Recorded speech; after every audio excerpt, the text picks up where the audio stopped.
بسم الله الرحمن الرحيم يمنون عليك أن أسلموا قل لا تمنوا علي إسلامكم بل الله يمن عليكم أن هداكم للإيمان إن كنتم صادقين. They regard their acceptance of Islam as a favour to you. Tell them, O Prophet, do not regard your Islam as a favour to me. Rather, it is Allah who has done you a favour by guiding you to the faith, if indeed you are faithful. PlayStation recently released a new game called Horizon Forbidden West, a major blockbuster. Without giving any spoilers, the protagonist of the game was shown to be a seeker of knowledge, seeing it as a gift worthy of committing great evil to obtain. The plot got me thinking, what is the value of knowledge? Upon graduation, you would never claim to have done a favour to the teacher for having taught you. In fact, it is them you thank for helping you to learn because you feel better for it. This is despite the blood, sweat and tears you put in to obtain it, or indeed the burden that knowledge brings with it, carrying an expectation to be acted upon either on a professional or personal level. We still recognize that the teacher served us. We still value the knowledge we learned, and we are better off for having learnt it and acted upon it. Strangely though, our attitude to knowledge in a religious paradigm is quite different. Knowledge feels like a burden, particularly when it carries the expectation of performance. We feel we are serving God by learning the Quran and Sunnah, and the obligations that follow our learning, such as prayer and charity, are a burden. Jannah is spoken of as a prize for our struggles in this life, repaying the knowledge and actions that we did. Everything is framed as earning rewards, as though it is you that is serving the one who taught you. When Allah subhanahu wa ta'ala guides us, that guidance is a blessing, not a burden. He is favouring you through it, despite the expectation it carries that you act upon it. Prayer, fasting and charity are not things you are doing for God.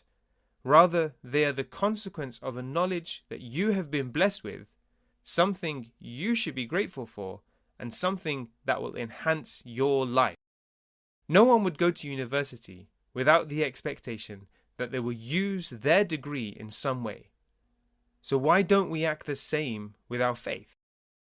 Both will require effort on your part, but with time you will come to love what you do and recognize the benefit in what you learnt. The fact Allah subhanahu wa ta'ala then chooses to reward you for performing them is simply a blessing on top of a blessing. This is perfectly captured in the verse of Surah Al-Hujurat.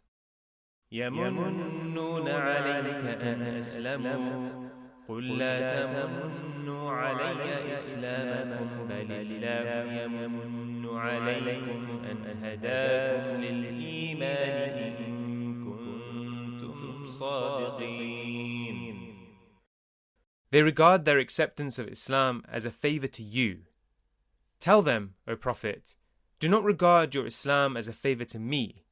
Rather, it is Allah who has done you a favour by guiding you to the faith, if indeed you are faithful. Similarly, in Surah Al-Fatiha, the opening surah of the Quran, Allah describes guidance as صِرَاطَ الَّذِينَ أَنْعَمْتَ عَلَيْهِمْ, the path of those you have blessed. Guidance is a blessing. Simply put, you are not doing a favour to Allah subhanahu wa ta'ala through your learning or worship, though you may feel or think it. Every part of your service is a gift to you.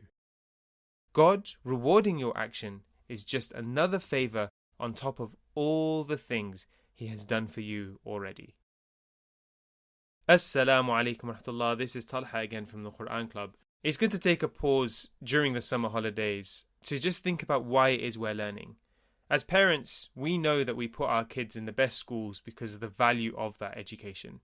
And our kids might not share the same perspective, seeing that their holiday is a reward for the learning that they did.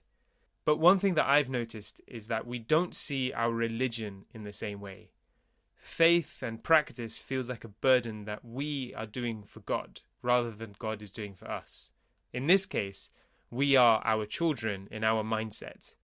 What we need to do is change that so that we have a healthy relationship with our Creator, recognizing that the things He's telling us to do are for our own good, and actually we should be thanking Him, not Him rewarding us. And the fact that He still rewards us on top of that is just a gratitude that we can never repay to Allah Azza wa Jal. I hope you enjoyed this. Do share it with friends and family.